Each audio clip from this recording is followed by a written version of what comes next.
Welcome to the DoubleACS Daily News. Along with many other area communities, the Attleboro Public School coronavirus mask mandate was lifted on February 28th. As students returned to school from winter break, DoubleACS spoke with several school principals to see how the change has impacted students and staff. Here we spoke with Principal Bill Runey of Attleboro High School. I will have to say that the lifting of the mask mandate, we were informed that that was going to happen at least statewide on February 9th. We knew that our school committee needed to make the ultimate decision for our district, but it was information that some people were very relieved about, but that other people were very concerned about because, we have both students and staff that are either medically compromised themselves or live with family members that are medically compromised. And so there was always that level of safety, I believe, that, they felt that when they were masked and the students or the staff members that they were in the presence of were masked, that losing at least half of that equation was troublesome to some people. And so one of the things that our district leadership team was very concerned about was making sure that we were not going to tolerate any sort of mask shaming. And also, I just reminded the staff that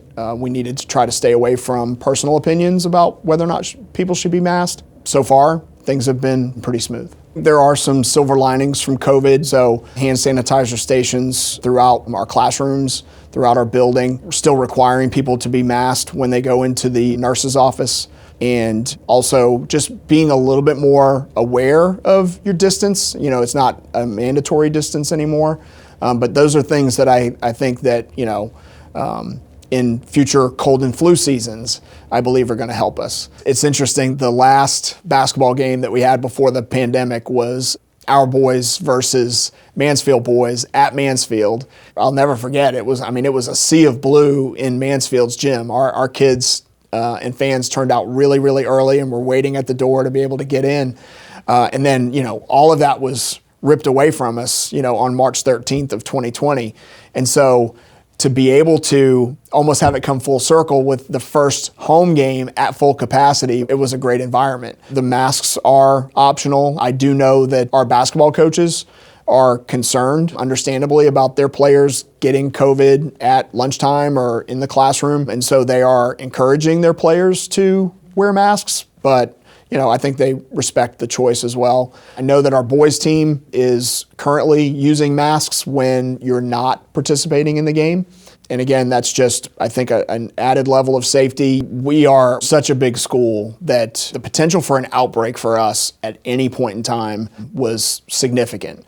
And for us to have navigated from September of 20 through now without having to just completely shut the building down is such a testament to our commitment to safety, but also the level of teamwork on our staff, because our teachers gave up their time to substitute for their colleagues, or they were more vigilant in terms of helping us with cafeteria duty, hallway duty, and being able to see smiling faces again was something that was sorely missed for many, many months, and 23 months to be exact.